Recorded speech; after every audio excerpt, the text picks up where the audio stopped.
Bom dia, boa tarde, boa noite. Eu sou a Camila Abdo, do canal Vista Pátria e do canal Direto aos Fatos. Hoje nós temos uma entrevista um pouco diferente. Hoje eu estou com o promotor e escritor Diego Pesce.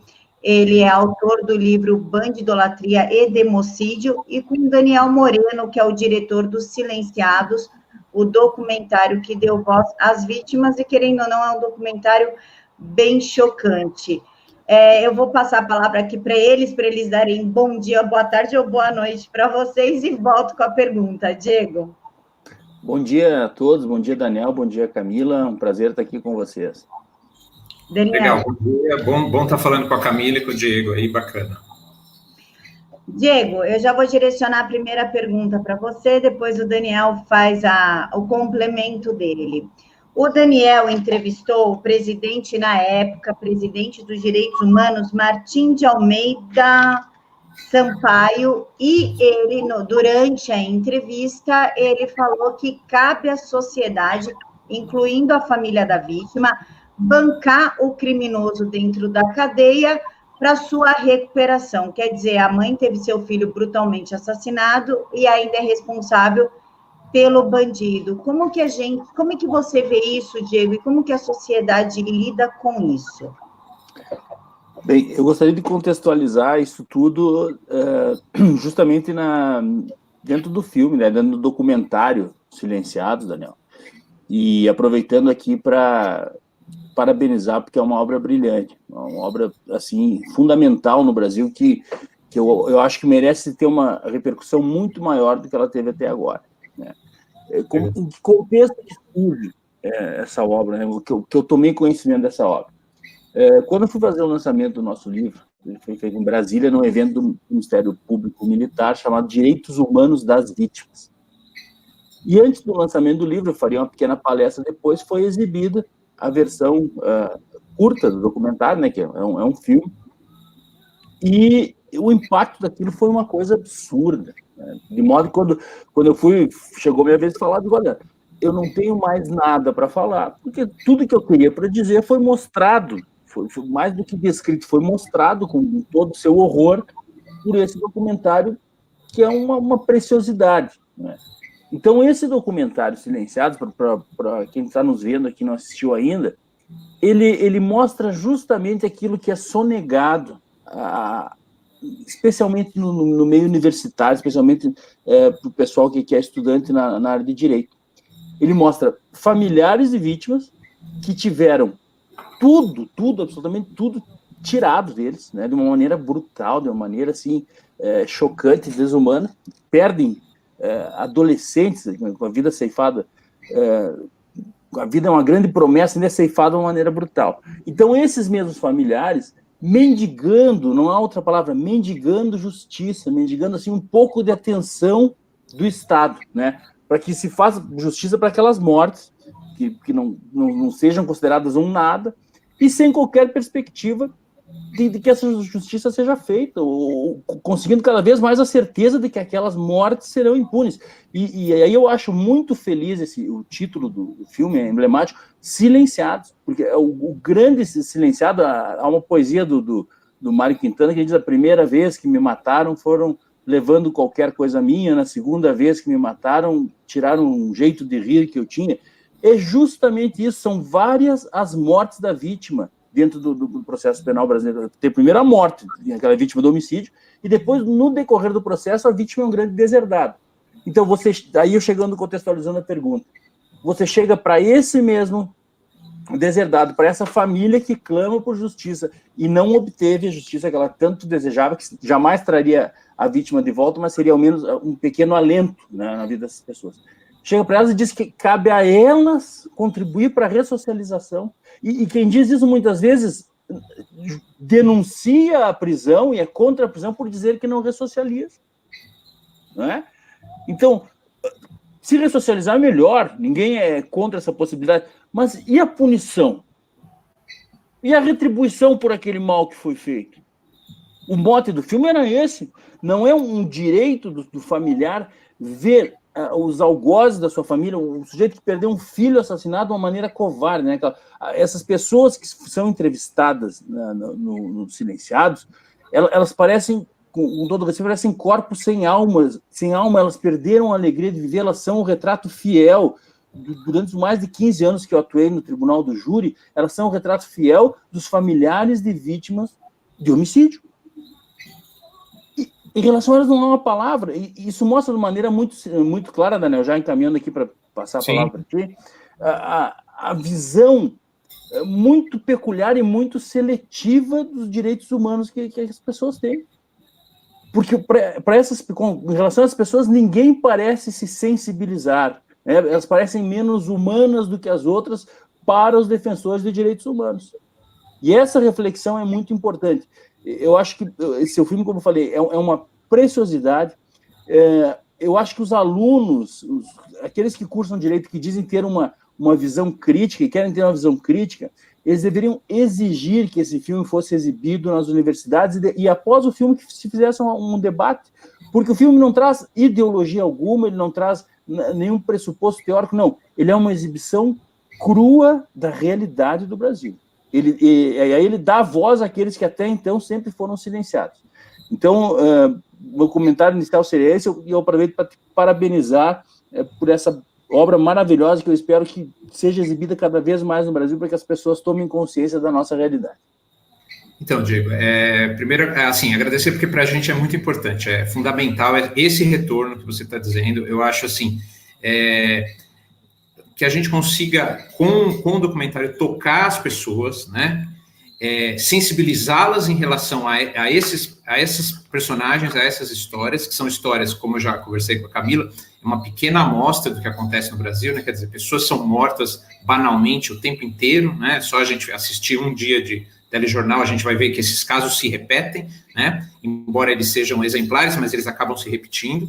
E uma coisa que você falou, que a gente percebe, e isso está no documentário, e os pais comentam isso, quer dizer, a dificuldade ou praticamente a ausência que eles tiveram logo depois dos crimes de ter algum tipo de suporte, ou de alguém chegar para eles e perguntar, e aí, como é que vocês estão? Vocês estão precisando de alguma coisa, né? Que é uma coisa que a gente vê, assim, no Brasil em relação, às vezes, ao criminoso, à família do criminoso, quer dizer, tá tudo bem, você está precisando de alguma coisa, está sendo bem tratado, e eles se magoam em relação a isso, porque praticamente ninguém ofereceu nada para eles, né? Ninguém perguntou como é que eles estavam, se eles precisavam de um acompanhamento ali psicológico rápido, né? Na hora ali, de repente até alguma medicação, alguma coisa para eles aguentarem aquela barra, porque a barra é muito grande, né? Quer dizer, além de você perde o parente, você perde o filho, e não é só isso, né? Você tem todo o trâmite burocrático do qual as pessoas não se livram depois que alguém morre, né? Quer dizer, elas têm que tratar de situações que são muito práticas ali, né? Onde vai enterrar, como é que vai enterrar, tudo isso. Então, assim, é como se o universo dessas pessoas ele fosse destruído, né? Em 5 minutos você destrói a vida de uma pessoa. Eu não gosto de falar que as vidas delas estão destruídas, quer dizer, elas continuam vivendo, elas continuam lutando, mas naquele momento muda tudo. E elas sentiram muito falta, né, desse apoio, quer dizer, não tem ONG, naquela hora o poder público, por mais que haja pessoas muito bem intencionadas, o filme mostra isso, quer dizer, tem muito policial, tem muitas pessoas que são muito dedicadas, mas o poder público não dá conta, né, quer dizer, a demanda da criminalidade é tão grande que o poder público acaba não dando conta. Então, assim, elas não têm isso, e elas se ressentiam disso, e eu tenho certeza que isso continua acontecendo, né? Você não tem a gente brincar, nenhum senador ligou para uma das mães e falou, e aí, tá tudo bem, você quer algum apoio, né? As pessoas não têm isso. Então, é assustador. Isso é uma conversa que eu até pelo ambiente, né? O ambiente de cinema é um ambiente onde as pessoas têm tendência a ver, assim, digamos, com uma bondade até excessiva a figura do criminoso e tudo mais, isso tem uma série de motivos, mas eu gosto de falar assim para as pessoas, eu aceito e eu até de alguma maneira compreendo a compaixão que as pessoas possam ter por uma pessoa, por um criminoso e tudo mais. O que me incomoda é que ela só tem compaixão pelo criminoso, né? Quer dizer, então assim, o seu humanitarismo, ele é muito reduzido, né? Você não tem pena da pessoa que morreu, né? E muitas vezes a pessoa que morreu, eu não gosto de fazer isso, eu falo que eu não sou da Receita Federal, não sou do IBGE, eu não vou ficar julgando se a vítima é pobre ou rica, isso não me importa. Mas, assim, você tem muita gente vulnerável socialmente também que morre, né, o tempo inteiro. Então, assim, você não tem pena dessas pessoas, né? Assim, se a gente pensar uma pessoa vulnerável economicamente, ela está mais sujeita ao crime. O crime atinge todo mundo, mas uma pessoa que não anda de carro blindado, ela potencialmente tem mais chance de sofrer uma violência. E a gente sente falta dessa compaixão estendida para essas pessoas também, né? Assim, até um caso aconteceu há pouco tempo aí, pessoalmente, quer dizer, um conhecido, não vou falar quem, mas tipo, o carro foi roubado e a pessoa estava com um pouco de pena de quem roubou, né? Eu comecei a conversar, eu fiquei muito chateado, falei, nossa, que violência, né? Que é isso, entendeu?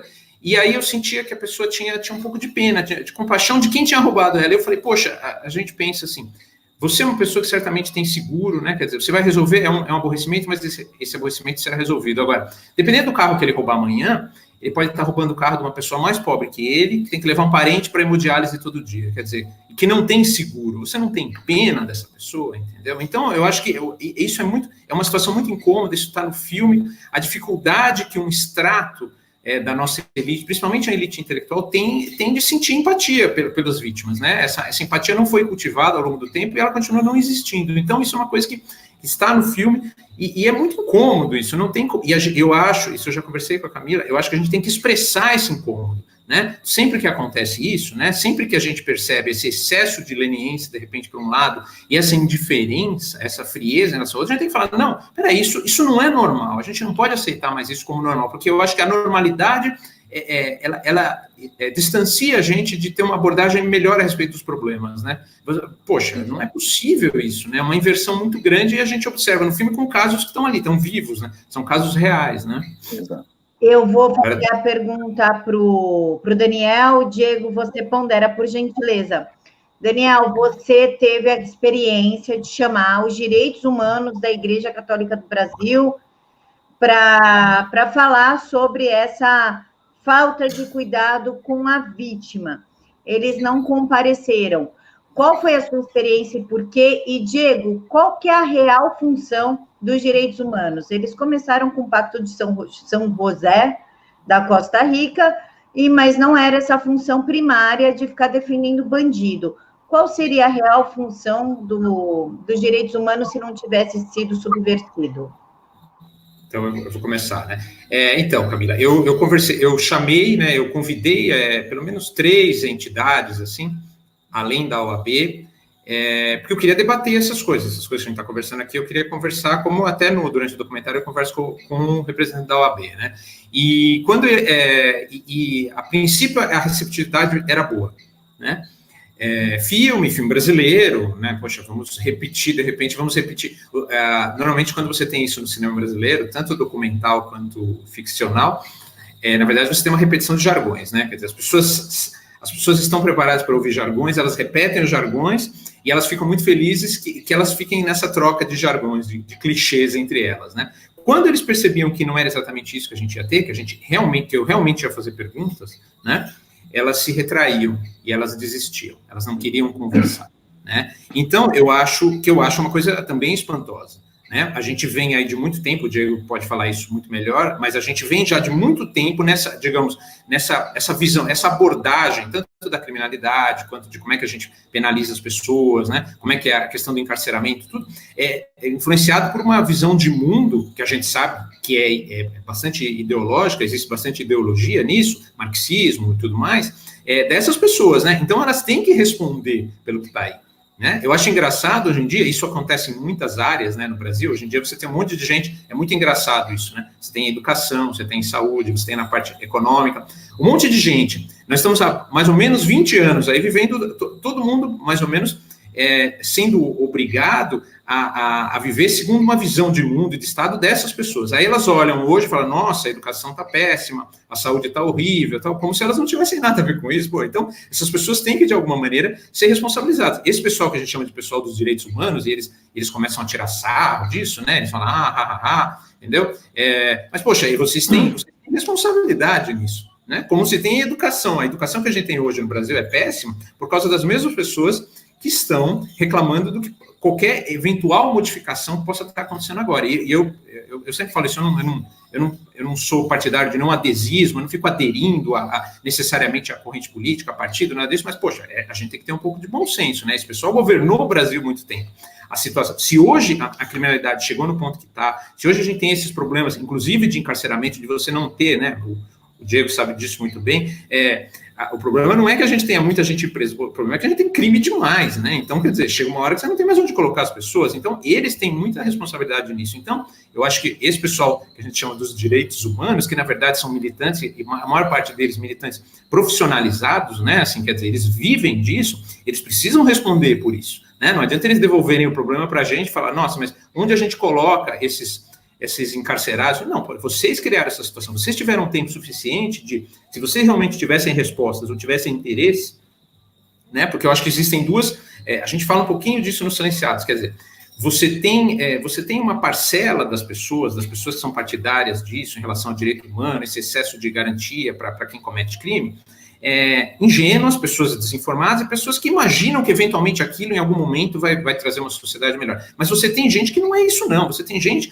que aposta digamos, no caos social e tudo mais, porque isso é, de alguma maneira, um instrumento da revolução que eles imaginam que eles possam fazer, né? Quer dizer, o criminoso, no fundo, ele é um cara que vai confrontar o burguês ali na vanguarda da revolução, né? Quer dizer, com uma arma na cabeça do que para eles é o burguês e tudo mais. Então, tem muita gente que é mal intencionada, né? Não sei, tem os bobos, tem os ingênuos e tem os mal intencionados. Tem gente que não tem muito interesse de mudar essa situação. Para eles é bom que as pessoas estejam meio raptadas no seu direito de ir e vir e tudo mais, que o patrimônio seja o tempo inteiro colocado em xeque. Eles têm isso, tem um monte de partido político que coloca isso, né? Você vai lá no programa do partido político, inclusive no Brasil, no final isso eliminar a propriedade privada. Então, para eles, quer dizer, como é que esse cara, né? Eu fico pensando, como é que a gente pode ouvir um cara, militante de direitos humanos, cujo o principal, talvez, objetivo da agenda política dele é eliminar a propriedade privada?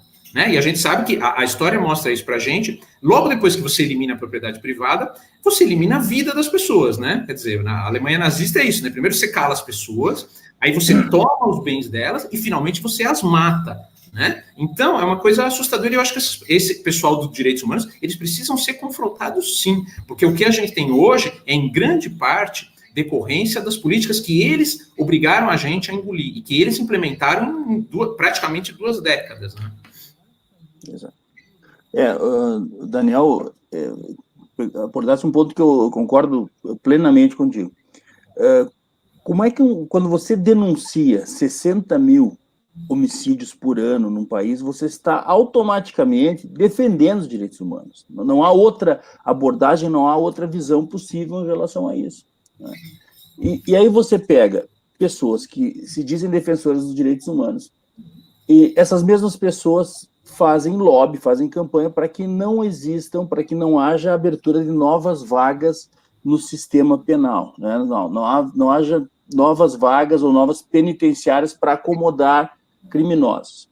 E são essas mesmas pessoas que posteriormente denunciam, né, esse sistema penitenciário como um sistema desumano.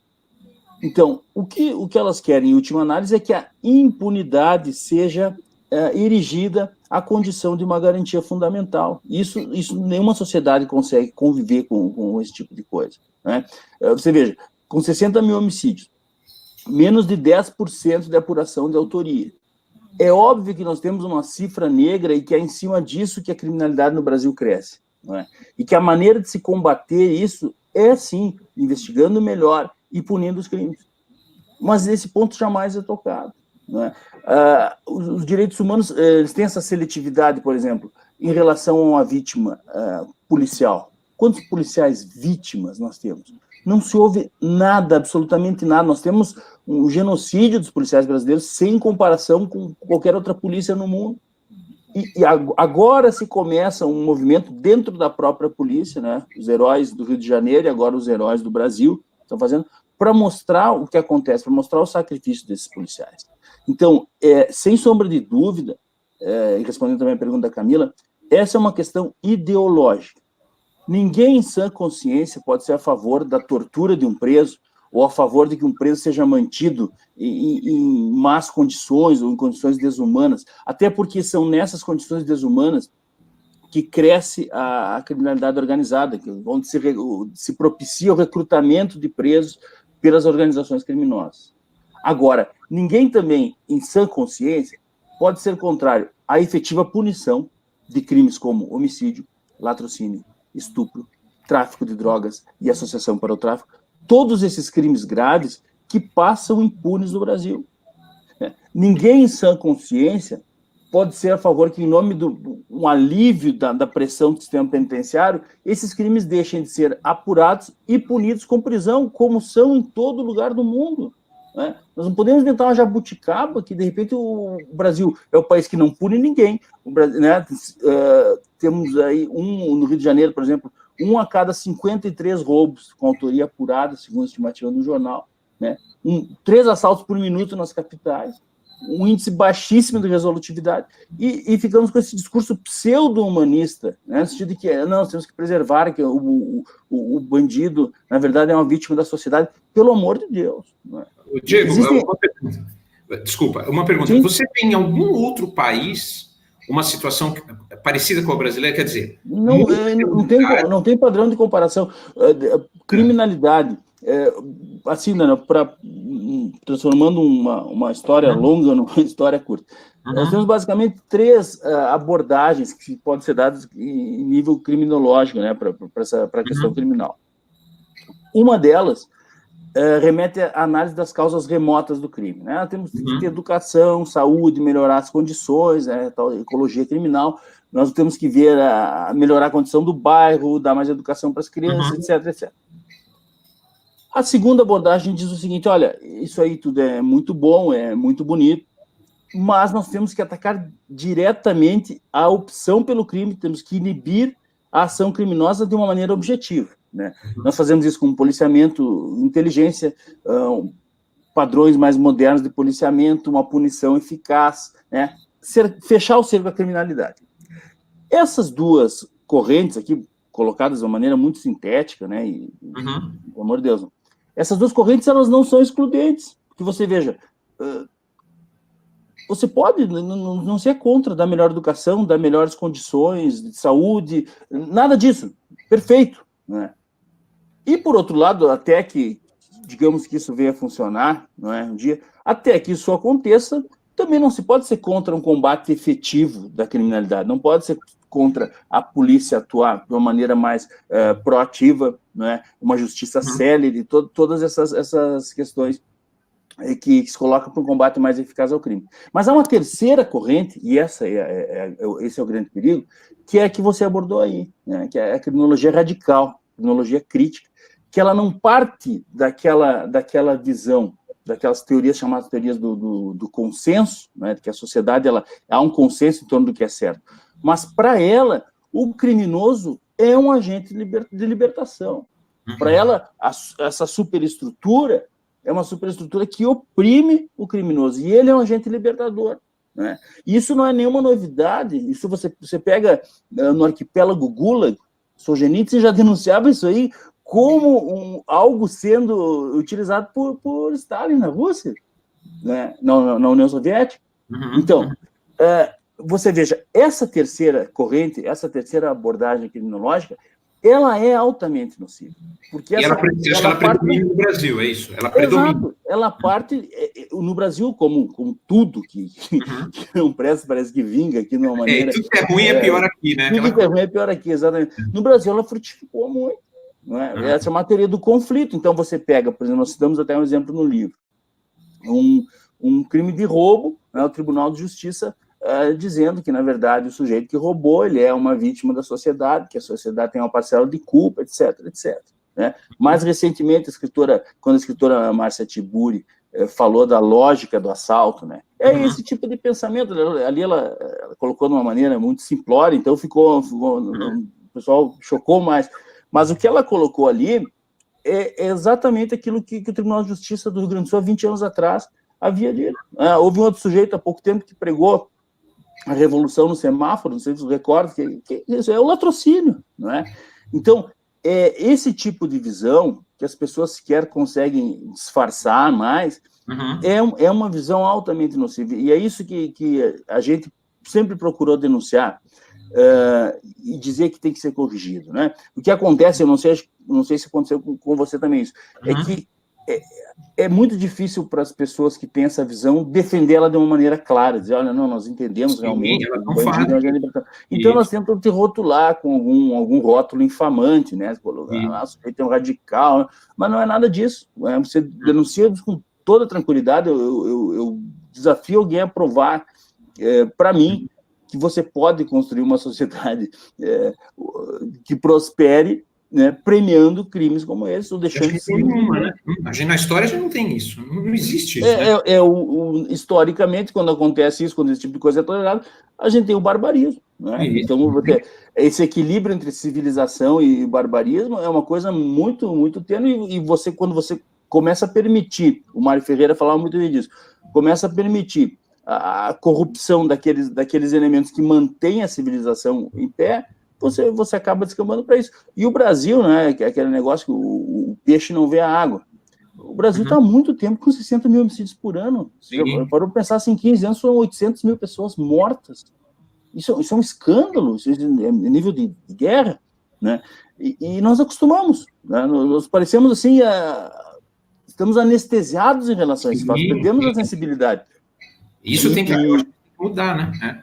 E um grande mérito dos silenciados é esse, porque é uma pancada no fígado a cada 5 minutos, né?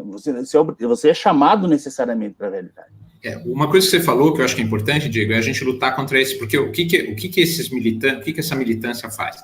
Ela inventa esse espantalho, né? Que é o espantalho ao qual você se referiu aí, quer dizer, que a gente quer que o preso seja torturado na prisão, o que é um espantalho, né? Quer dizer, eu acho que são muito poucas pessoas que efetivamente gostariam que isso acontecesse, né? As pessoas têm uma reação emocional, a opinião pública tem uma reação emocional, evidentemente, quer dizer, você vê um pai torturando e matando um filho, quer dizer, a reação emocional humana, natural, e é bom isso, ela ficar indignada, e ela fala, eu quero que esse cara morra, Agora, são muito poucas pessoas que efetivamente, quando elas refletem, elas vão querer, por exemplo, eu não tenho prazer nenhum o sofrimento de um preso, de um encarcerado, de um bandido. Isso não me faz bem em aspecto. O sofrimento de nenhum ser me faz bem, e de um ser humano também não me faz bem. Agora, eles ficam usando isso para deslegitimizar o que a gente fala, né? Vocês querem que Não, eu quero que a cadeia... Agora, uma coisa que eu já conversei com a Camila em outra oportunidade, quer dizer, é muito difícil você ter no Brasil um país cujos serviços públicos são bastante precários, você ter uma prisão, um presídio, que seja um presídio de nível dinamarquês, quer dizer, é impossível isso, né? Isso é um devaneio, né? Porque os serviços públicos no Brasil são muito ruins, né? Então você dificilmente vai ter isso. Agora, daí é você imaginar, ou você jogar em cima da gente, quer dizer, a coisa, não, eu quero que o preso seja torturado, não quero nada disso, eu quero que ele fique. Eu quero basicamente, que eu acho que muitos pais, que são os pais silenciados também, é aquela coisa.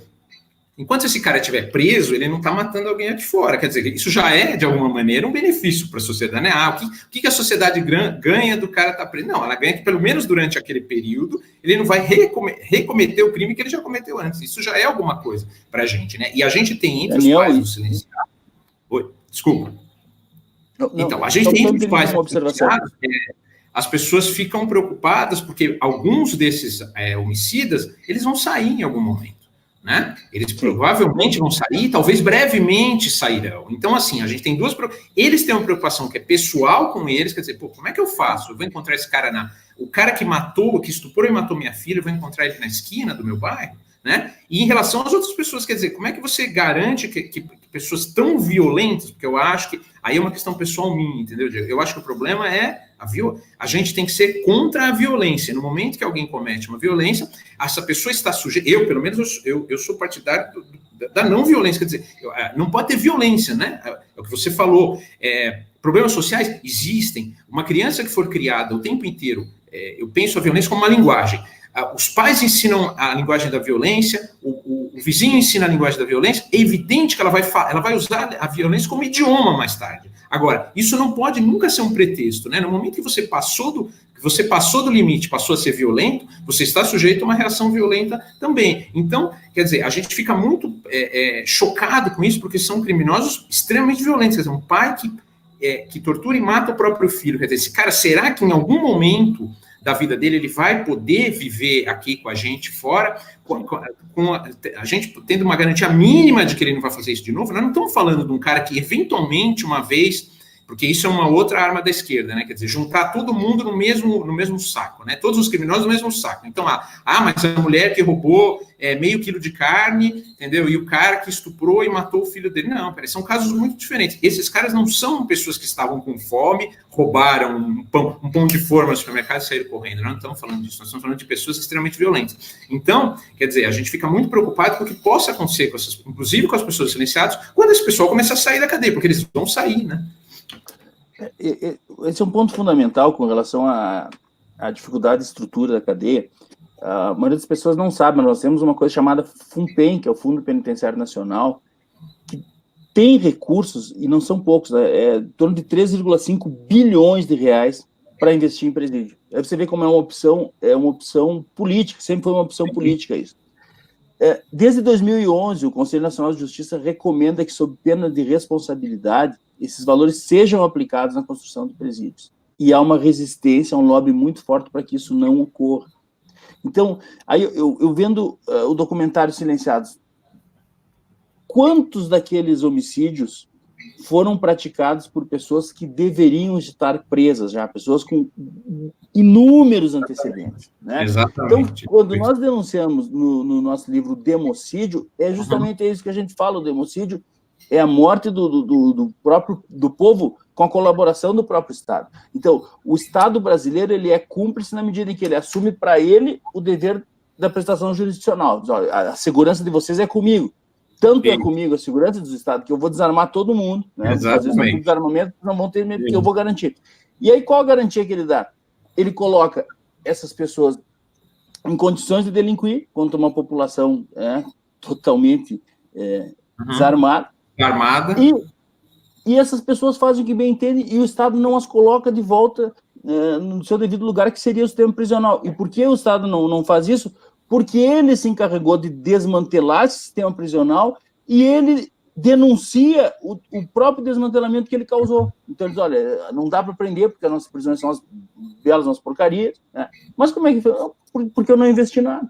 Isso. E as pessoas acabam aceitando o péssimo como se o péssimo fosse um padrão de normalidade, né? Então, esse tipo de realidade que é mostrada no filme, você vai explicar para uma família daquelas o seguinte: olha, o teu filho que foi morto com 17 anos, né, um jovem lindo, ele podia estar aqui com você até hoje. Tem o trailer do filme, para mim, é a coisa que mais me assombrou, é uma fala que tem: você nunca mais vai passar na mão na cabeça do seu filho. Explica para um pai desse que nunca mais vai saber o que é o prazer e a alegria de fazer um carinho no cabelo do filho. Sim, sim. Porque o Estado brasileiro manteve solto alguém que deveria estar preso. E tem como responsabilizar? Diego, você acha que é possível responsabilizar indivíduo, por exemplo, se um juiz solta um cara que deveria estar preso, esse cara vai lá e mata alguém. Existe mecanismo, existe instrumento para responsabilizar? É muito difícil. Muito difícil. Até porque isso é uma coisa, infelizmente, uma coisa muito comum. Né? Para longe de ser dentro dessa nossa cultura, de que, né, você tem uma legislação que é leniente, você tem interpretações que são lenientes, você tem um sistema que não absorve todos aqueles que deveriam ser presos. Então, tudo conflui para que haja a liberdade do criminoso. Tudo conflui para que as pessoas que são obedientes à lei fiquem cada vez mais na defensiva, cada vez mais silenciados, cada vez mais sem voz, e o crime atua de uma maneira livre. Ou ao menos confluía, porque eu tenho notado agora, com a atuação do ministro Sérgio Moro, né, à frente do Ministério, houve uma redução significativa do número de crimes. Veja, com todas as dificuldades que ele tem, né? Ele trabalha num âmbito muito restrito, que é um âmbito do executivo ali, mas com uma atuação mais proativa, e o ministro Sérgio Moro é um sujeito que sabe, depois de muito tempo, né? Nós temos na pasta alguém que realmente entende de segurança pública, e eu acredito que, veja, uma pequena amostra, e como o Brasil tem níveis de criminalidade que são absurdos, o impacto foi muito grande, né? O Brasil ele se presta muito a esse tipo de estudo. eu tenho estudado agora, me dedicado nos últimos anos ao estudo da criminalidade violenta. Uhum. E o Brasil propicia uma coisa que é fantástica, para fins de estudo, não há parâmetro de comparação em qualquer lugar do mundo. O nicho que você buscar, não é? Por exemplo, eu estou estudando um ramo bem específico que é relacionado a conflitos, violência relacionada a conflitos específicos. Eu consegui 76 casos de homicídio específicos nesse ramo que eu estou estudando. É uma coisa muito difícil. É muito alto, é um número muito alto, é isso que você está dizendo. Não está a Europa toda, não tem isso. Né? Então, você vê... Quer dizer, o Brasil é um caso sui generis. É um caso para estudo. Né? É um caso para estudo. Exatamente. Você provavelmente não tem em lugar nenhum do mundo, quer dizer, a quantidade de crimes violentos, e ao mesmo tempo essa abordagem da criminalidade. Isso não existe. Exato, essa falta de reação. Índia, Guatemala, isso não existe, não é assim. É isso que você está dizendo. Assim, por exemplo, estou pensando em países onde tenha muito crimes, Guatemala, México, não é assim. Como um país convulsionado, já como a Venezuela, você tem isso, o México tem níveis muito grandes, também criminalidade relacionada a cartel. Não é? Agora, com essa variedade que nós temos no Brasil, né? Agora mesmo, foi ontem, hoje, você chegasse a ver em Salvador, né? numa região de tráfico lá, descontentamento do traficante em relação ao serviço de transporte, chamaram 5 motoristas deles de aplicativo, torturaram e mataram 4. Não é possível, você está falando isso, eu falei isso outro dia com a Camila. A gente não dá para ver isso como uma coisa normal, não é possível. Não tem como. E aí você vê uma coisa, né?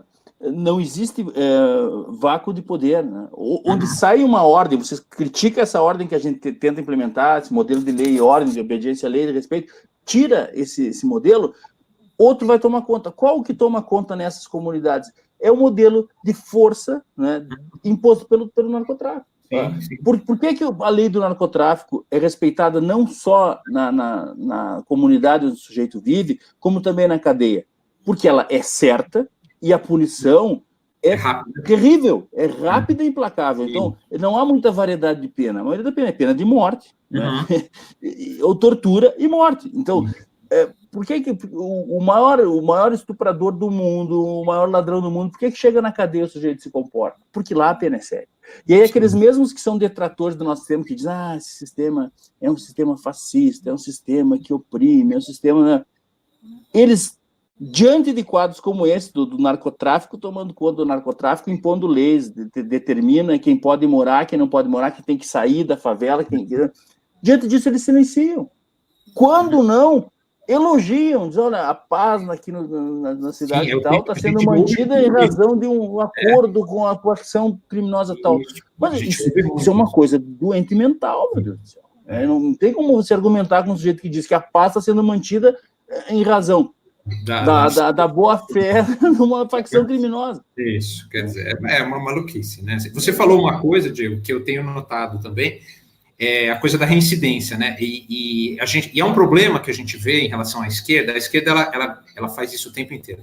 Ela sequestra pautas, né? Ela vai lá e sequestra uma pauta para ela. Então a questão, até conversei com a Camila na outra conversa que a gente teve em relação ao feminicídio, né? Você vê praticamente todo dia casos bárbaros, assim, assustadores e revoltantes, mesmo de violência de marido, de ex-marido, namorado, ex-namorado contra mulheres. E aí o que a esquerda faz? Ela vai lá e sequestra essa pauta, né? Quer dizer, olha o que o machismo está fazendo, né? Quer dizer, aquela coisa, você não fez nada, eu não fiz nada, mas a culpa é nossa do que o outro cara fez. Tudo bem. Só que aí você vai ler a notícia e você procura, porque a imprensa não sublinha. Logicamente, eu não tenho um número disso, mas a impressão muito forte que eu tenho é que 90% do tempo são pessoas reincidentes, são pessoas muito violentas que estão reincidindo, em que em determinado momento matam a ex-mulher. Quer dizer, normalmente um cara pacífico, um cara tranquilo, ele não passa 40 anos tranquilo, quer dizer, eu imagino que seja muito raro isso, e de repente aos 40 anos ele mata a mulher, né? Quer dizer, é um cara que já bateu na mulher, ele já ameaçou, às vezes já tem aquela ordem de restrição para ele não chegar perto, e uma hora ele mata a mulher, né? Só que a imprensa ela esconde isso porque a esquerda sequestrou isso. Não, isso é o machismo, né? A gente tem que fazer uma profunda mudança cultural, social, contra o patriarcado para acabar com isso. Mas você percebe que não, esses caras eles estão reincidindo, né? Eles são violentos durante algum tempo. Muitos deles já deveriam, inclusive, estar presos, E aí um dia ele arrebenta a mulher, ele mata a mulher e tudo isso. Então, é uma coisa que a gente tem que sempre não permitir que a esquerda sequestre essas pautas, porque ela realmente sequestra, né? Assim, ou violência étnica, violência contra LGBT, quer dizer, antes dessas violências serem violências específicas contra grupos, elas são violências contra o direito natural das pessoas, que é de não ser assassinado, de não ser espancado, é de não ser roubado e tudo mais. E a esquerda vai lá e rouba isso. Né? Então, a questão que você falou, poxa, essas pessoas violentas, elas já tinham que elas têm que estar presas, né? E não adianta aquela coisa, pelo menos em relação à mulher, a violência contra a mulher, eu não sei o que você pensa disso, mas a coisa do juiz vai lá e dá eu não sei se chama ordem de restrição, alguma coisa assim, o marido não pode chegar perto dela. O marido vai lá do mesmo jeito, ele está armado e mata ela. Então, eu não sei o que você pensa em relação a isso. Assim, eu na minha cabeça, como leigo, eu penso assim, uma mulher está sendo ameaçada pelo ex-marido, pelo namorado, tudo,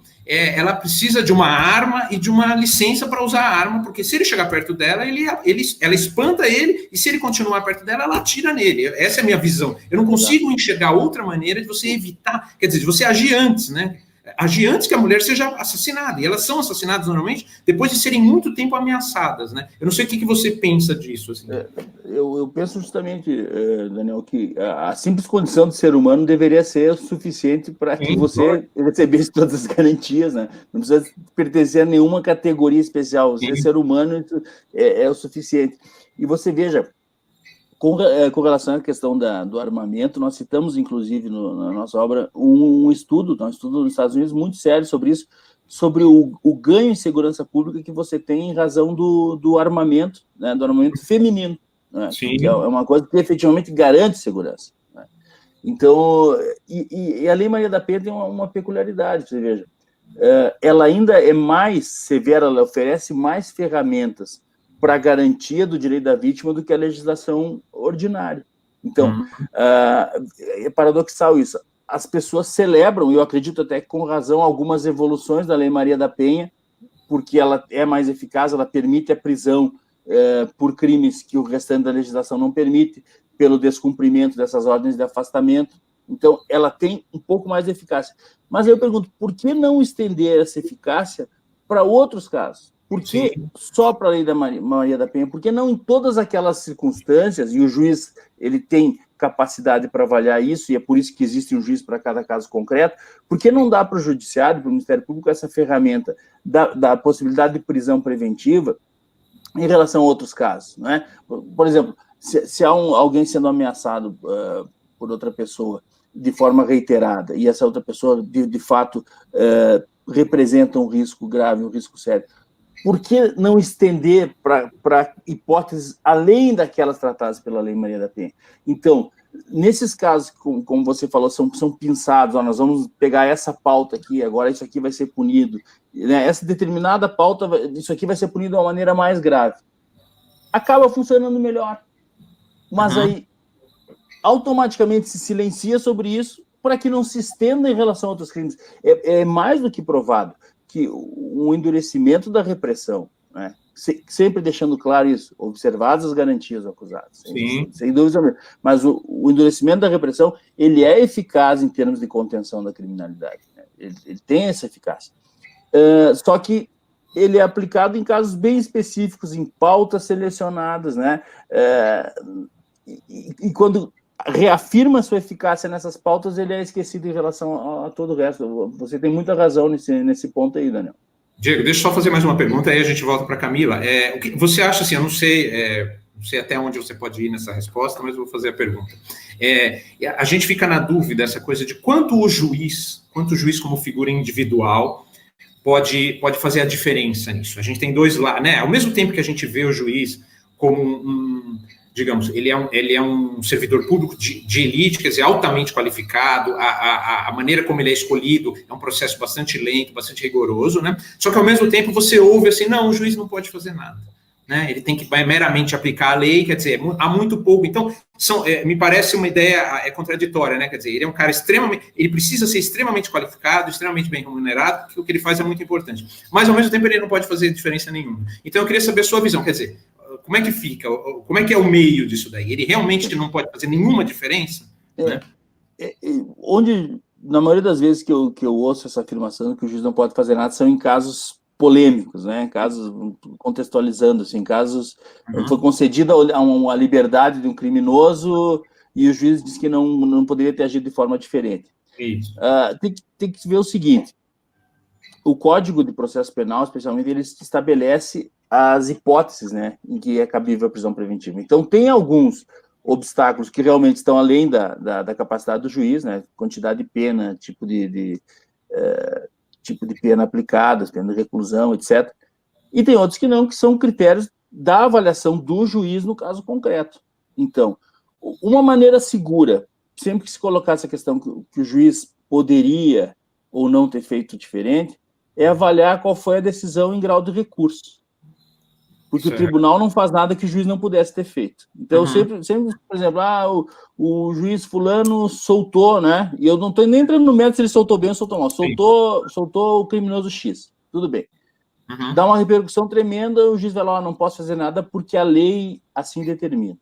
Opa, se a lei assim determina, para início de conversa, o promotor já não poderia ter pedido. E, automaticamente, o tribunal vai ter que manter a decisão do juiz. Agora, foi para o tribunal modificou essa decisão. Será que o tribunal não conhece a lei? Será que é a lei que assim determina? Ou a interpretação do juiz em relação àquela lei, aos requisitos, por exemplo, digamos assim, para preventiva, né? É uma interpretação muito peculiar.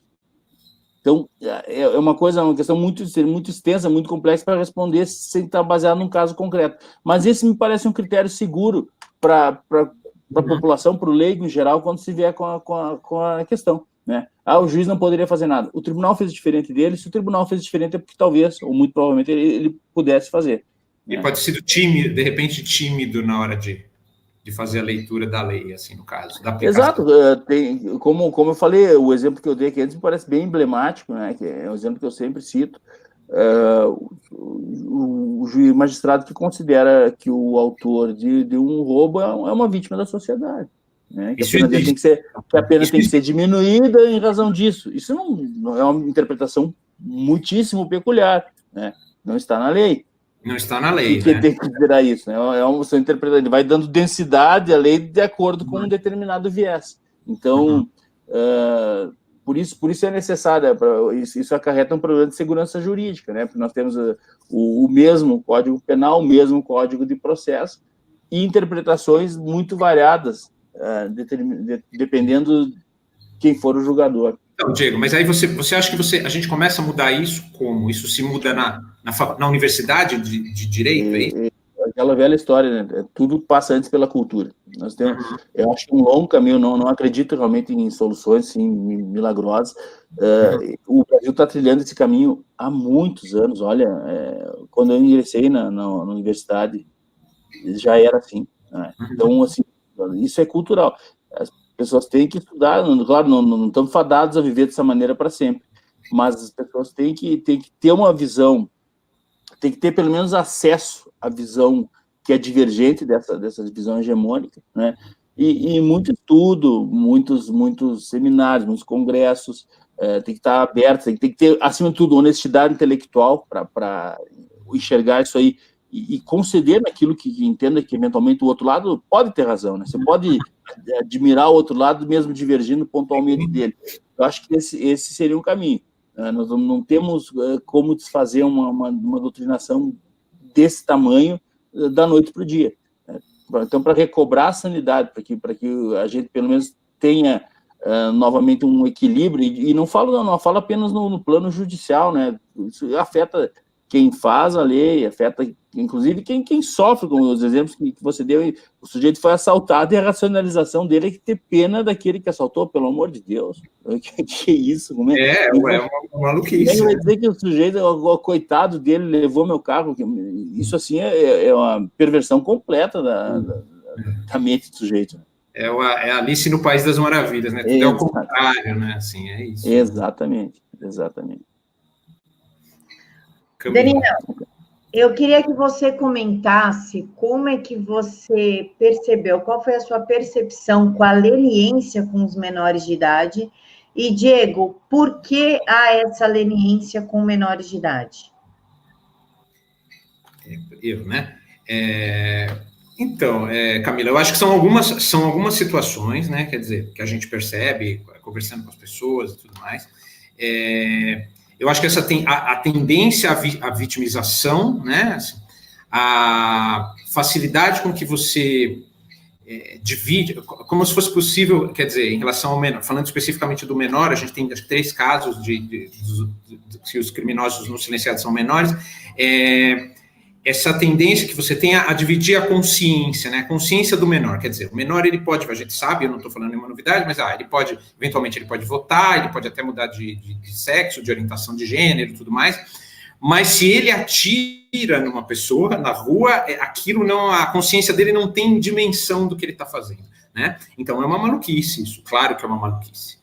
Né? E a gente sente isso realmente de tratar quem tem 18 anos, quem tem 17 anos e 11 meses como se fosse uma criança, né? E às vezes já tem uma série de responsabilidades, mas ele é uma criança na hora de responder pelos atos dele. Isso é uma coisa que eu acho que o brasileiro está cansado de ouvir, quer dizer, a gente já ouviu isso durante muito tempo, a gente ouve isso durante muito tempo. Falando especificamente da minha área, o imaginário que é criado ou cultivado pelo audiovisual, pelo cinema, pela dramaturgia de TV, leva a isso. Se a gente pensar assim, e hoje em dia a gente tem muito isso, poxa, vamos boicotar a televisão e tudo mais, o que é justo, o que é legítimo e justo, né? Porque a televisão, as grandes redes de televisão no Brasil, durante os últimos anos, elas tiveram um papel e um desempenho muito aquém do que seria, né, do que elas poderiam ter de função social. Quer dizer, a gente teve o Brasil praticamente sequestrado por uma quadrilha, todo mundo sabia o que estava acontecendo, mas o jornalismo se distanciou disso, não teve a reação que ele deveria ter. Então as pessoas estão muito chateadas com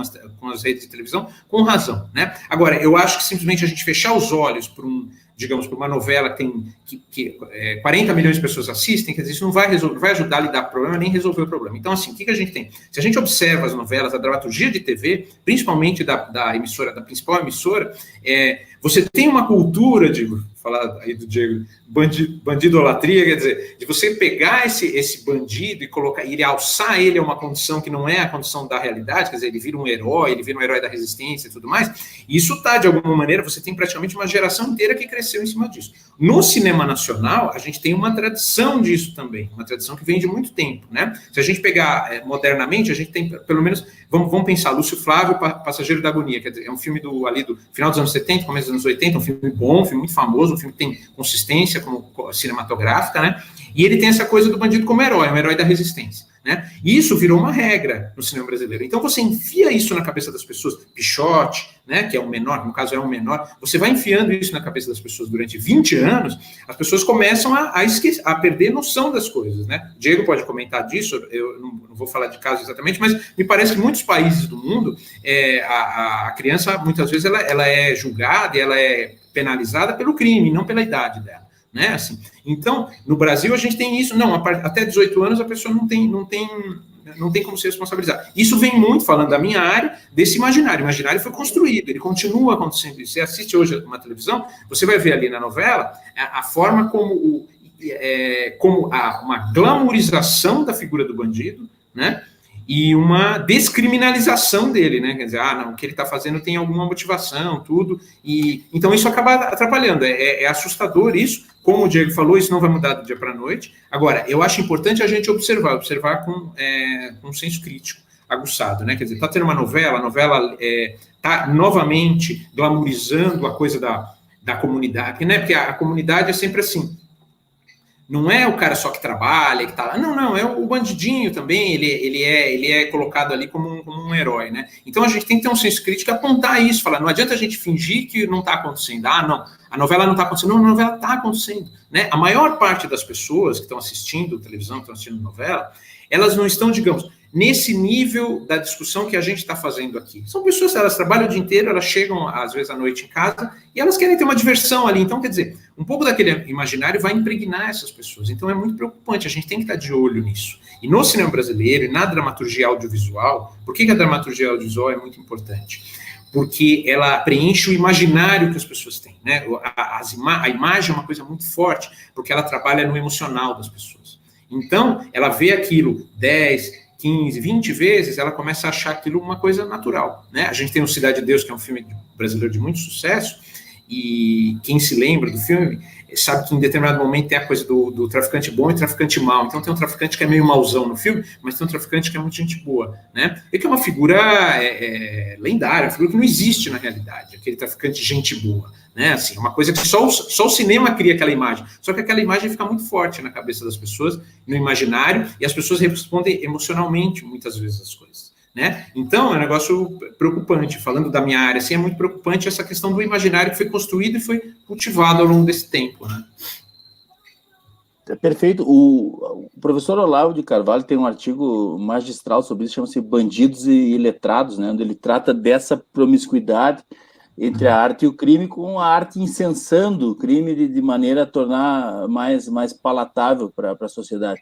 E o Flávio Gordon também, eu assisti uma palestra dele, acho que no Instituto Borborema, onde ele fala dessa questão das novelas, desde o que hoje parece tão inofensivo, Roque Santeiro, né? Agora, Santeiro tem muito discurso. Se colocando essas questões. E agora, sobre a questão específica do menor infrator, né? Você veja, o grande problema que, no meu entendimento, nós temos é o seguinte: a partir dos 21 anos, ele não pode mais ser punido, não pode mais ser internado, de acordo com o ECA. Então, você pega um rapaz desse com 17 anos, 11 meses e 29 dias de vida, ele tem um cheque em branco para fazer o que ele quiser até completar os 18 anos, e uma vez feito isso, ele tem a garantia de que aos 21 anos ele tem que cessar a restrição de liberdade dele. Né? O criminoso não é burro. Né? A economia do crime ela trabalha com base nesses dados empíricos, numa razoabilidade de custo e benefício. Se o sujeito, por exemplo, cometer um homicídio, entre mandar alguém com 18 anos, que possa pegar aí seus, por menores de 12 anos de prisão, e mandar um sujeito com 17 anos, 11 meses e 29 dias, que vai ficar preso 3 anos, qual você acha que ele vai escolher? Né? Então, essa visão no sentido de que o menor não tem a capacidade de entendimento, que ele não pode ser feito nada com ele, acaba funcionando como um fator para o recrutamento de menores de idade. Quer dizer, isso joga esse menor para o crime, na verdade. Joga ele para o crime. No Rio de Janeiro, o Roberto Mota apontava, um tempo atrás, a média da internação provisória dos menores é 8 meses. Isso, sim. Né? Quer dizer, dificilmente ele fica 8 meses internado e saiu dali. O que vai acontecer, pelo menos na minha experiência? Quando fizer 18 anos, aí vai cometer outro crime. Então, você está só aguardando que ele complete 18 anos, vai cometer outro crime, e aí sim vai ser preso. Essa é a grande façanha desse tipo de entendimento em relação à criminalidade violenta. Claro, pode-se dizer o seguinte: ele ainda não tem 18 anos, é menor, vai ser complicado colocá-lo numa cadeia junto com nós adultos. Mas então que se mantenha a internação por um tempo razoável, ou uma punição proporcional àquilo, num estabelecimento próprio. Né? Tem um colega aqui do Rio Grande do Sul, o doutor Ronaldo Lara Rezende, ele defende esse entendimento. Né? Ele defende que, tudo bem, não coloquemos na penitenciária junto com presos adultos, mas no estabelecimento próprio, a condição dele. Agora, não pode o sujeito que praticou 15 latrocínios, praticou 10 estupros, praticou 20 homicídios, ele tem essa garantia de que vai ser libertado logo em seguida. Né? Isso é um cheque em branco, realmente, para que ele faça o que ele quiser. E obviamente, há um estudioso, psicólogo chamado Stanton Seminon, que nós citamos bastante, que ele diz: tudo explicar é tudo justificar. Né? Quando você pega na função da idade, o critério aqui é o critério biológico puro, ele com 18 anos não tem... Você está automaticamente jogando nas costas da sociedade todo o peso, para que carregue todo esse fardo, né, de um menor infrator que vai vitimar, inclusive, outros menores, né, esses inocentes. Diego, quando um pai mata um filho, há aumento de 1/3 na sua pena, né, pela lei.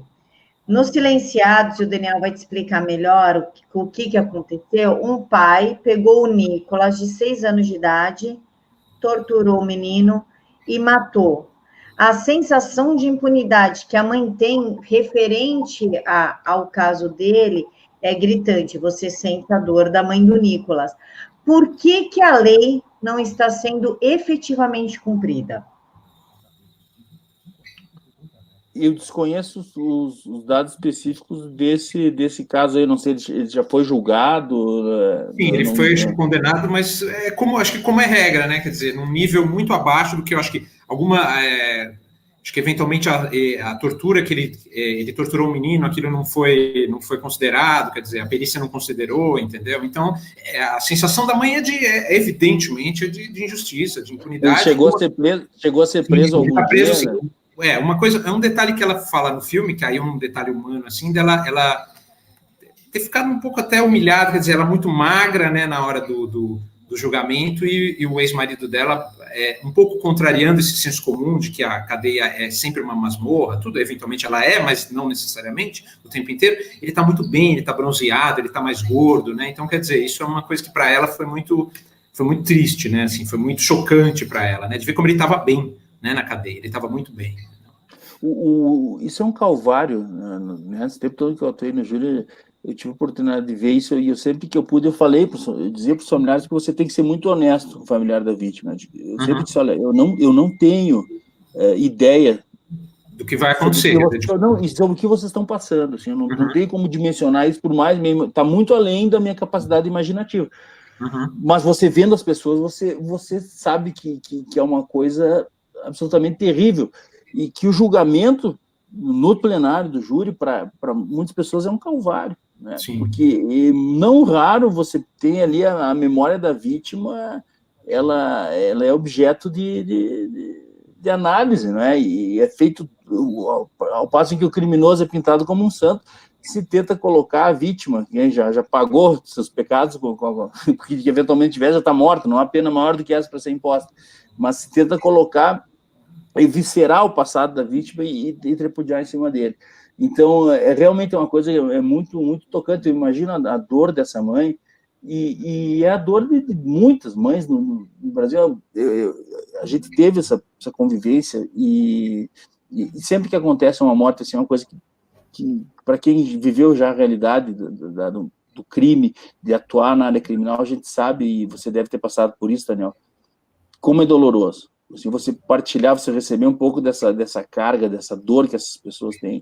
E me chamou muito a atenção no filme todas aquelas famílias com a camiseta, né, do seu familiar morto, assim, implorando por justiça, né? A justiça é tão rápida em alguns casos, que vão e voltam, inclusive na mais alta instância, né, toda semana, e esses casos aguardando por justiça por tanto tempo, e as pessoas na verdade, estão ali praticamente mendigando algo que é um direito delas, que é uma satisfação do Estado, né, para uma morte absolutamente brutal.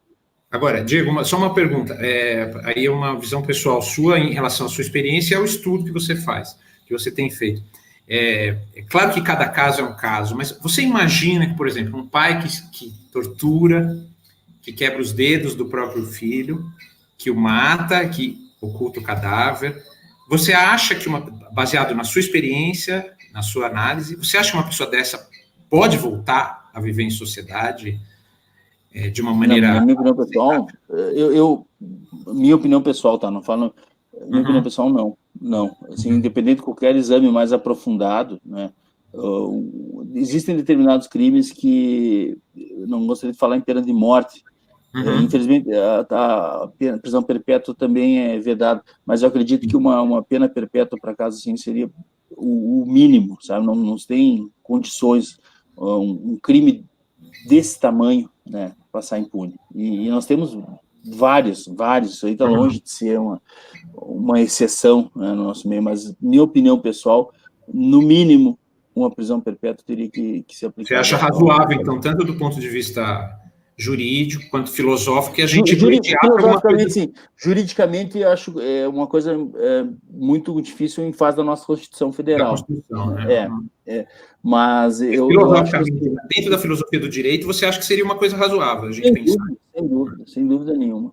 É que, ou assim, pelo menos aí é mais factível, uma pena muito severa, né? Para tratar de uma hipótese que seja factível, teria que ser um apenamento muito mais severo do que aquele que a nossa lei atual oferece a possibilidade, né? Então, inclusive sem progressão alguma de regime, eu achava o regime integral fechado foi uma coisa excelente que aconteceu no Brasil por pouco tempo, e foi após ter a constitucionalidade afirmada pelo Supremo, continuou sendo vítima de investidas judiciais, de ativismo judicial, dizendo que aquilo não podia, etc., até que houve uma reconsideração por parte do Supremo e o Legislativo voltou atrás, né? Então, acho que o regime integral fechado seria o mínimo que a gente deveria ter mantido para crimes como esse aí. Mas, Diego, não só no caso do Nicolas, mas também no caso Nardoni, entre outros casos, nós não estamos vendo a justiça sendo cumprida, o que cabe aos pais que matam seus filhos. No caso do Nicolas, ainda é um pouco pior, porque a perícia excluiu o fato do cara ter quebrado os dedos de uma criança de 6 anos de idade e falou que foi a água. Nós sabemos que a água, um corpo numa água, não tem a capacidade de quebrar os dedinhos de uma criança. O que está acontecendo com a justiça, ou nos dias de hoje, que os pais não estão sendo exemplarmente punidos quando fazem esses atos contra seus filhos, como o caso do Nicolas, da Isabela Nardoni, entre outros casos? Bom, Camila, só para deixar assim, bem claro, eu não comento casos específicos, né? Eu estou falando aqui em termos gerais, com base na hipótese que foi colocado, o pai que tortura o filho e tal. Com relação à justiça, a justiça que é oferecida é essa justiça que nós temos no Brasil, sabe? Se vocês acham que a pena é insuficiente, ela parece insuficiente, é porque, de fato, ela é insuficiente, mas ela é a pena legalmente prevista, né? No Brasil é possível você cometer um homicídio e iniciar o cumprimento de pena no regime semiaberto, não é? E nós estamos num tempo de discussão do pacote anticrime e a sociedade parece que não está suficientemente envolvida nessa discussão. Então, depois acaba... claro, eu vejo, eu sou muito crítico de determinadas questões no nosso sistema judicial, mas com relação, assim, quando você pega vários crimes da mesma espécie e eles são punidos de uma maneira que a sociedade julga insatisfatória, talvez seja porque a legislação que nós temos só permite esse tipo de punição. Então, não adianta, muitas vezes, nós exigimos, queremos uma mão mais pesada. O juiz que aplica a pena, ele tem limitações impostas por lei. Ele, dentro do patamar, ele vai aplicar aquilo ali, mas a pena vai ser sujeita à progressão do regime, vai ter, eventualmente, possibilidade de livramento condicional, tem uma série de direitos subjetivos do apenado que estão além da capacidade do juiz negar. Então, quando isso sai daquela teoria, sai do papel, sai dos códigos e explode na realidade concreta, fica uma coisa revoltante, né? Me parece revoltante para pessoas civilizadas que um criminoso cruel, criminoso violento receba uma pena branda. Mas é a realidade brasileira, a realidade da legislação brasileira, e é por isso que eu acredito que a população tenha que exercer cada vez mais a vigilância sobre essas questões, quando essas questões são debatidas, quando essas questões são encaminhadas para a formulação de novas legislações.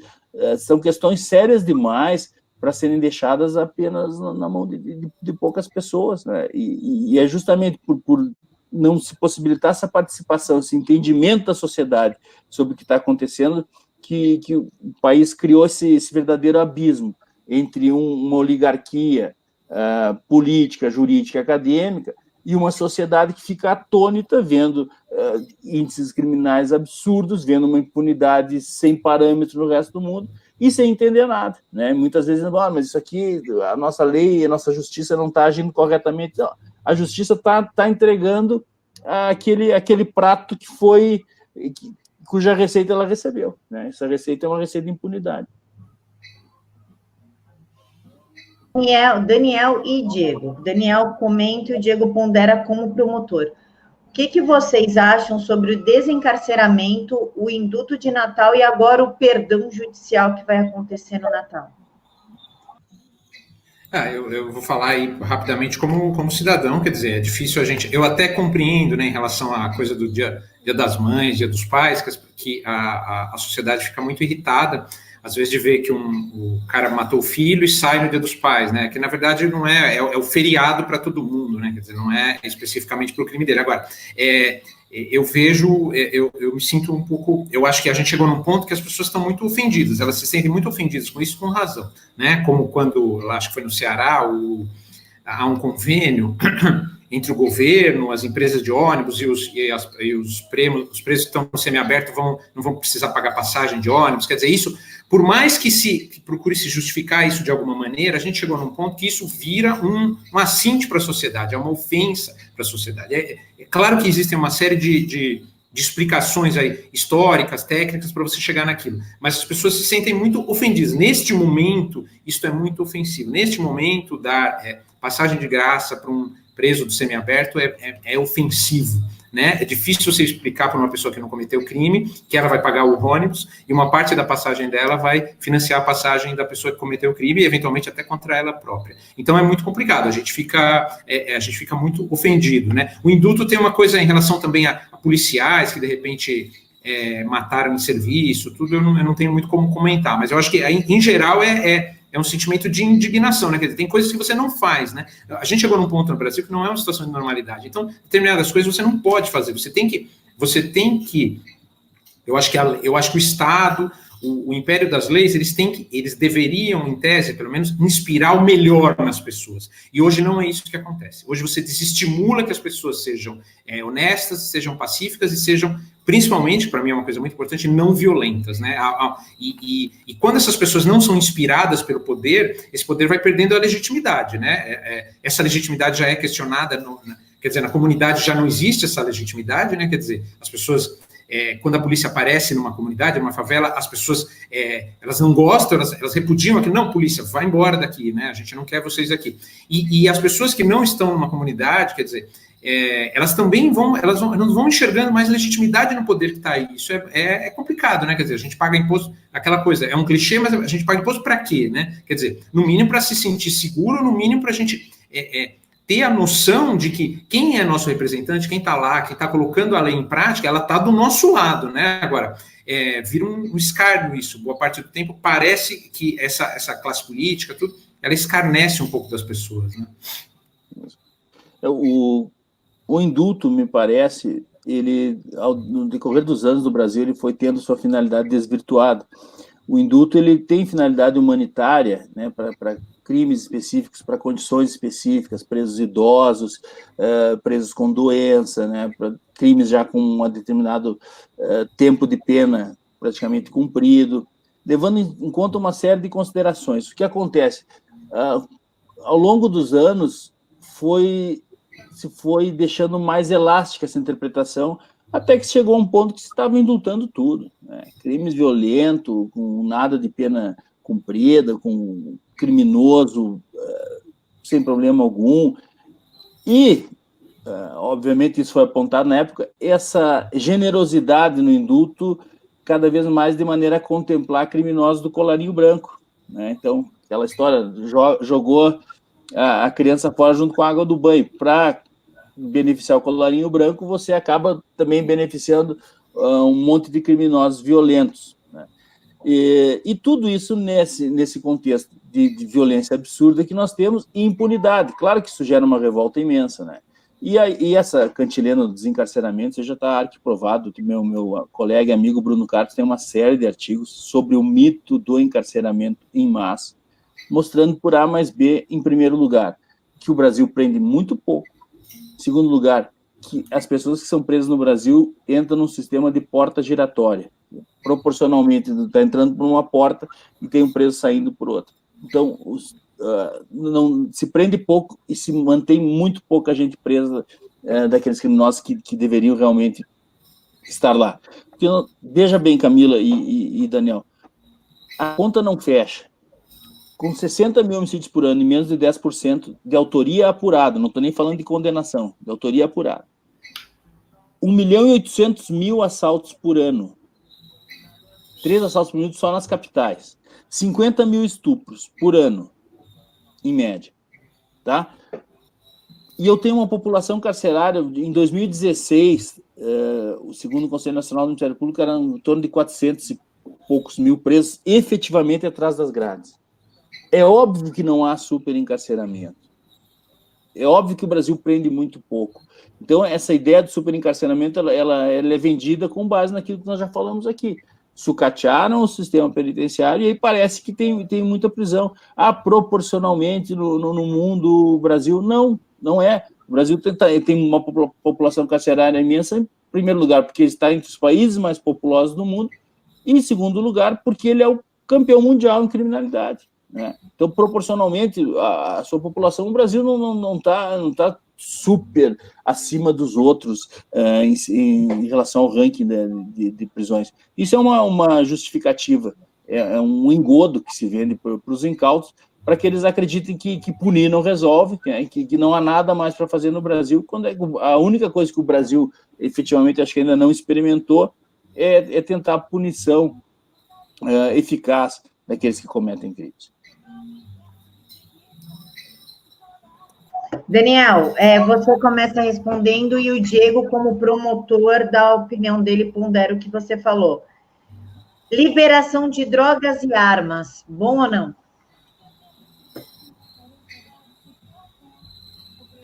Diego, né? Eu acho que você começa e eu... o Diego pondera como promotor. Ok. Liberação... Eu acho que armas, eu acho que é um direito das pessoas se defenderem e e as pessoas têm que ser responsabilizadas pelo que elas fizerem com a arma, é isso. Na minha ideia é isso. Na minha ideia, eu acho que a arma deveria ser comprada como um carro. Eu posso comprar um carro hoje, sair e atropelar um monte de gente. Então, assim, eu acho que deveria ser muito mais liberalizado do que é hoje em relação à arma, mas as pessoas têm que ser responsabilizadas, né? Porque no Brasil, às vezes a gente ouve assim, no Alabama as pessoas compram arma no Walmart. Beleza, legal, entendeu? Acho que tem que ser assim mesmo. Mas se elas matarem alguém, elas vão provavelmente, acho que no Alabama, para a cadeira elétrica. Né? Assim, então, quer dizer, matarem um vizinho, né? Não um assaltante e tudo mais. Então, acho que as pessoas têm que ser responsabilizadas. Droga, eu acho que é um assunto muito complexo, muito polêmico. Acho que no Brasil não existe espaço para você liberalizar a droga, né? E agora, me preocupa, aí eu vou deixar só a preocupação, me preocupa a forma como o Estado usa isso, o controle que o Estado tem do que as pessoas fazem na vida particular delas. Então, assim, eu vejo muito do discurso, vejo o discurso errado muitas vezes, por exemplo, eu ouço muito isso às vezes, e eu até vejo com boa intenção até. A pessoa fala assim, não, eu acho que devia liberalizar, né, liberar as drogas e o Estado pagar o tratamento das pessoas que ficarem doentes. Não, aí não, né, entendeu? Assim, aí eu acho que está errado, você entende? Porque é o seguinte, você vai obrigar pessoas que não usam drogas a pagar pelo tratamento das pessoas que usam, isso está errado. Agora, em resumo, assim, em termos práticos, me preocupa que o Estado controle o que as pessoas usam, em qualquer circunstância, né? Mas eu não vejo no Brasil espaço para você liberalizar a droga. É isso, essa é a minha visão neste momento. Bem, começando pelo armamento, não é segredo para ninguém, e eu só sempre deixo claro, quando eu falo isso, eu falo em meu nome pessoal, tá? Não em nome do Ministério Público, de maneira alguma, nem sei se o Ministério Público tem opinião sobre isso, mas, obviamente, que eu sou a favor do direito de defesa, e o armamento civil se trata justamente disso, é um direito subjetivo, um direito inalienável do sujeito, né? Principalmente num país como o nosso. Ali, de fato, entendo que não cabe ao Estado, realmente esse Estado que não me defende adequadamente, me tirar esses meios de defender a mim mesmo, a minha família e algum terceiro que eu julgo que esteja sendo vítima de uma agressão injusta. Com relação às drogas, é um debate muito, muito sério, tem um programa até dedicado só a isso, se for o caso, mas de uma maneira muito sintética, eu não vejo como se fazer isso no Brasil. E mais do que isso, não vejo nenhum exemplo de que isso tenha dado certo em lugar nenhum. Né? Pegando aqui um exemplo mais próximo, nosso vizinho Uruguai, a desgraça completa, aumento dos índices de homicídio, aumento do tráfico de outras drogas, né? Não sei com que intenção seria essa tal falada legalização da droga no Brasil, mas se for com a intenção de debelar o crime organizado, aí fica algo muito próximo de uma piada, né? Porque você acreditar que introduzir um mercado formal vai acabar com o mercado informal, ou que pessoas que fazem o que esse traficante na Bahia fez com os taxistas, né, que torturou e matou por um desagrado ali com algum atendimento que ele teve, que pessoas que fazem isso vão deixar de ser violentos, vão deixar de praticar crimes, ou vão respeitar uma legislação restritiva, porque acredito eu que se houver essa legalização, ela vai impor algumas condições, né? Para crianças não vai ser vendido, talvez, né? Talvez em escolas não, talvez não para todos, não sei em que termo seria, o pessoal nunca explica muito bem, mas pensar que essas pessoas respeitariam algum tipo de restrição é uma loucura, né? Uma coisa que absolutamente não vai acontecer. Eu acho que esse é o pior, né? Esse acho que é o pior argumento para a legalização, as pessoas imaginarem que os traficantes vão virar comerciantes, né? Assim, do dia Exato. Eles viram, nossa, a gente estava ansioso para cumprir as obrigações tributárias, vamos começar a gente estava esperando isso, né? Entregar nosso armamento, abrir uma lojinha, isso é uma loucura, né? Vou contratar um contador, eu estava contratando um contador, que ótimo, entendeu? Vamos pagar e geralmente é nesses termos que as pessoas acham assim, não, agora nós vamos fazer, ou ainda, não, através de um comércio lícito nós vamos quebrar os traficantes. De maneira nenhuma, não é assim. O Benê Barbosa fala muito disso, uma maneira revolucionária e eficaz de combater o crime é prender o bandido. Sim. Talvez seja simples demais essa solução. Agora, claro, essa questão da legalização, ela funciona naquilo que o coronel Alessandro de Zacro fala no contexto de guerra irregular. Então, você faz o quê? Você denuncia o Estado e a polícia, principalmente, como essencialmente mal em tudo que faz, como aquelas incursões que a polícia faz são o problema, que aquilo ali está gerando uma violência tremenda, e absolve os verdadeiros culpados, que são os traficantes. E mais do que isso, qual é a solução mágica? Não basta a polícia não incomodar, mas lá, e a maneira da polícia não incomodar, qual é? É legalizando o tráfico, porque eles vão estar numa atividade ilícita. Você acredita que isso vai funcionar? Em que mundo, meu Deus do céu? Nesse mundo que o sujeito tortura e mata o motorista de táxi. E aquela coisa, né, Diego? O traficante, ele não está no ramo das drogas ilícitas, ele está no ramo da violência, né? Quer dizer, o ramo dele, eventualmente, se aquele nicho de mercado ficar tão legalizado, tão complicado para ele trabalhar, ele vai trabalhar com sequestro, ele não quer ser um farmacêutico, não é? A ideia dele não é essa. E as pessoas tentam equiparar... É o pior argumento possível, né? Assim, né? As pessoas tentam equiparar o comércio de drogas com o comércio de armas, mas são coisas muito distintas, porque o efeito colateral do comércio de drogas, ele é inevitável, e ele é inevitavelmente terrível, né? Pega os maiores especialistas aí que tem na área, nós citamos 2 ou 3 no livro, agora o próprio ministro Osmar Terra, que também tem um grande conhecimento nessa área, mostra. Vamos ter surtos de esquizofrenia, né? Nós temos o abatimento da juventude, porque a primeira coisa que é minada no país é a juventude, né? Se fala em termos de guerra química, porque o consumo de drogas em larga escala, ele leva a isso, né? E aí você vê o sujeito veio dizer que é uma questão de saúde, aí, pelo amor de Deus, olha para o nosso SUS, né? Vai transformar numa questão, aí para penalizar mesmo, é uma pena até hedionda, você vai colocar o uso de droga como uma questão de saúde no nosso país, no Brasil. Então as pessoas, elas pensam em termos de uma abstração teórica muito grande e sem olhar ao redor, né? Quais seriam as implicações? Sem contar outra coisa, você está cuspindo no sacrifício de centenas, de milhares de policiais que perderam a vida nisso aí, combatendo isso aí, para que a droga não chegasse à rua. Agora o Estado chega e diz, não, vamos liberar, eventualmente até talvez o Estado vendendo, com um monopólio, né? O Brasil já tem problemas suficientes para ficar testando essas soluções heterodoxas. Não há circunstância social para fazer isso, não existe. Exato. Temos 2 opções, vamos testar o que já deu certo no resto do mundo, ou vamos testar uma teoria maluca aqui. Ou o pessoal fica discutindo a teoria maluca, né? Então é muito complicado. Não dá. Pessoal, muito obrigada pelo debate, pela presença de vocês. A gente já está 1h25. Eu sei que o Daniel queria terminar 10h30. Daniel, desculpa. Não, tudo bem, Camila, tranquilo. Tudo bem, imagina. Diego, quer fazer suas considerações finais? Quer comentar? Então... Quero agradecer mais uma vez, Camila, a oportunidade de falar contigo aqui e registrar publicamente meus parabéns para o Daniel. Daniel, sou um grande admirador do teu trabalho. Espero que assim você exiba esse filme pelo Brasil inteiro, faça um apelo aqui aos estudantes universitários que estejam nos assistindo, exijam das universidades que esse filme seja exibido, desafiem os professores a exibir esse filme, promovam debates em torno da realidade mostrada nesse filme.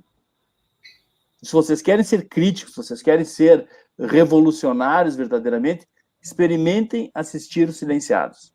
Convido vocês a, nesse exato momento, acessarem o YouTube e assistirem o trailer do filme. E, uma vez vendo esse trailer, vocês não vão conseguir deixar de assistir. Que é uma obra excelente, é uma coisa que, por anos e anos, é um registro histórico valiosíssimo do nosso Brasil de hoje e que pouca gente se dispôs a fazer. Meus parabéns, Daniel, o teu trabalho é excelente, espero que você siga nessa linha e nos brinde com outras obras semelhantes a essa.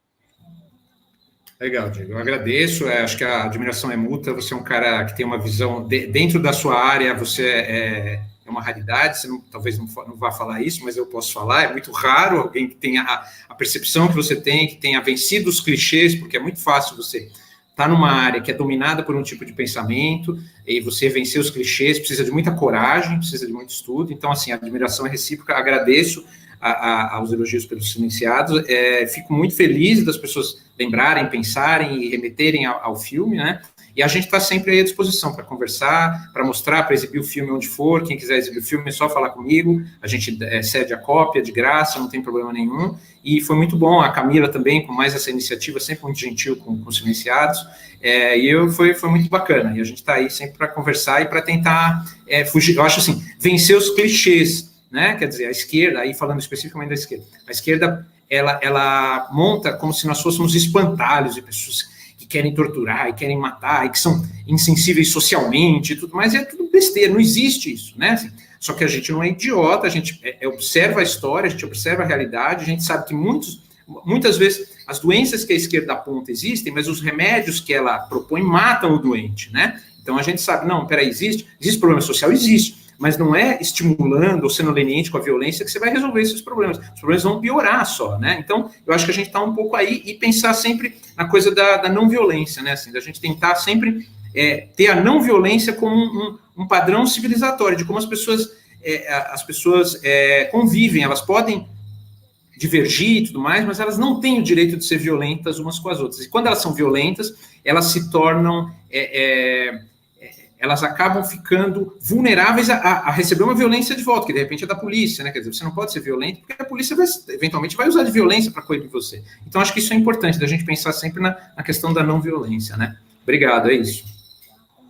Pessoal, muito obrigada por ter nos acompanhado até aqui. A rede social, tanto do Daniel quanto do Diogo, está aqui na caixa de informações. Eu vou deixar o site dos Silenciados para vocês entrarem e pedirem a cópia do documentário e o link da venda do livro do Diego, que é A Bandidolatria e Democídio.